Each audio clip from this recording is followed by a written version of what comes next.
Friends, நீங்க எல்லாம் நல்லா இருக்கீங்கன்னு நம்புறேன். அமெரிக்க அதிபர் டொனால்ட் ட்ரம்ப் வந்து பார்த்தீங்கன்னா, அவரோட பிரஸ் மீட்ல என்ன சொல்றார் அப்படின்னு வந்து பார்த்தீங்கன்னா, ஈரான் வந்து அமெரிக்கா கிட்ட கெஞ்சினதாகவும், அதாவது வந்து பார்த்தீங்கன்னா, பெக் பண்ணாங்க. அதனால தான் வந்து பார்த்தீங்கன்னா, இந்த வார நிறுத்தறதுக்காக ஒரு டீலுக்கு ஒத்துக்கிட்டோம்.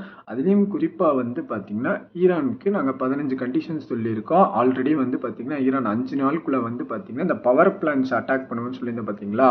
அத வந்து பார்த்தீங்கன்னா, இப்ப 10 நாள் வரைக்கும் எக்ஸ்டெண்ட் பண்ணியிருக்காப்ல.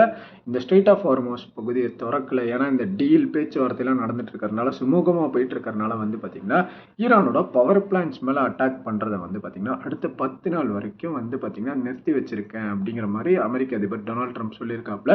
இன்னி ஒரு பக்கம் வந்து பார்த்தீங்கன்னா ஈரான் என்ன சொல்றாங்கன்னு வந்து பார்த்தீங்கன்னா, நாங்க டைரக்டா எந்த விதமான பேச்சுவார்த்தைக்குமே அமெரிக்கா கிட்ட போகல. அமெரிக்கா தான் வந்து பார்த்தீங்கன்னா எங்களோட நட்பு நாடுகள் கிட்ட வந்து பார்த்தீங்கன்னா இந்த 15 பாயிண்ட்ஸ் உதாரணத்துக்கு வந்து பார்த்தீங்கன்னா இப்ப பாகிஸ்தான் தான் வந்து மீடியேட்டரா இருந்துட்டு இருக்காங்க. அமெரிக்காவுக்கும் சரி ஈரானுக்கும் சரி நடுவுல வந்து பார்த்தீங்கன்னா அமெரிக்கா கொடுக்க வேண்டிய 15 பாயிண்ட்ஸ் எடுத்துட்டு வந்து பார்த்தீங்கன்னா ஈரான் கிட்ட கொடுத்துருக்காங்க. ஈரான் என்ன சொல்றாங்கன்னா, இந்த 15 பாயிண்ட்ஸ்ல வந்து பார்த்தீங்கன்னா எங்களுக்கு சாதகமாவே இல்லை, எல்லாமே வந்து பார்த்தீங்கன்னா அமெரிக்காவுக்கு சாதகமா கொண்டு வந்திருக்கீங்க, எங்களுக்கு என்ன விஷயம் இருந்துட்டு இருக்கு இந்த 15 பாயிண்ட்ஸ்ல அப்படிங்கிற மாதிரி தான் இருந்துட்டு இருக்காங்க.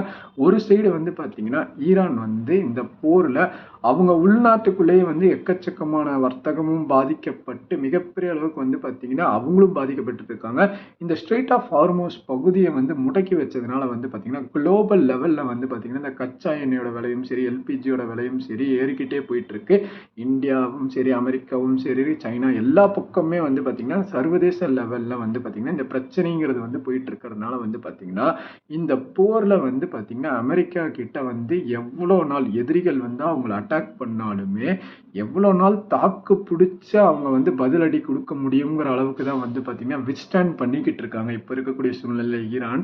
அதுலேயும் ரொம்ப முக்கியமாக வந்து பார்த்தீங்கன்னா ஒரு சைடு வந்து பார்த்தீங்கன்னா இஸ்ரேல் வந்து பார்த்தீங்கன்னா குறிப்பாக வந்து பார்த்தீங்கன்னா எந்தெந்த பக்கங்களை வந்து தாக்குதல் நடத்துறாங்கன்னு வந்து பார்த்தீங்கன்னா ஈரான் மேலேயும் தாக்குதல் நடத்துறாங்க, லெபனான் மேலேயும் தாக்குதல் நடத்துறாங்க, காசா பகுதியிலுமே தாக்குதல் நடத்திட்டு இருக்காங்க.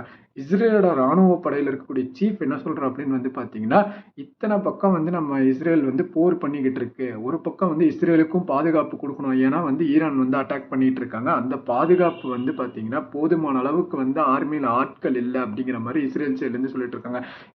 ஈரான் வந்து பார்த்தீங்கன்னா அமெரிக்காவோட 13 பேசஸை வந்து டிஸ்ட்ராய் பண்ணிட்டேன் அப்படின்னு சொல்லிட்டு நியூஸஸ்ல ரிப்போர்ட் பண்ணியிருக்கு. மிடில் ஈஸ்ட் சைடில் அமெரிக்காவோட சோல்ஜர்ஸ் எல்லாமே வந்து பார்த்தீங்கன்னா மிடில் ஈஸ்ட்ல இருக்கக்கூடிய ஹோட்டல்ஸ்ல தான் வந்து தங்கிட்டு இருக்காங்க. ஏன்னா பேசஸ்க்கு வந்தால் பார்த்தீங்கன்னா ஈரான் அட்டாக் பண்ணுவாங்கன்னு சொல்லிட்டு அமெரிக்காவோட சோல்ஜர்ஸ் எல்லாருமே ஹோட்டல்ஸ்ல தங்கிட்டு இருக்கிறதுனால வந்து பார்த்தீங்கன்னா ஈரான் என்ன வார்ன் பண்ணியிருக்காங்கன்னா ஹோட்டல்ஸ் மேலேயுமே தாக்குதல் நடத்துவோம் அப்படிங்கிற மாதிரி சொல்லிட்டு இருக்காங்க. ஏன்னா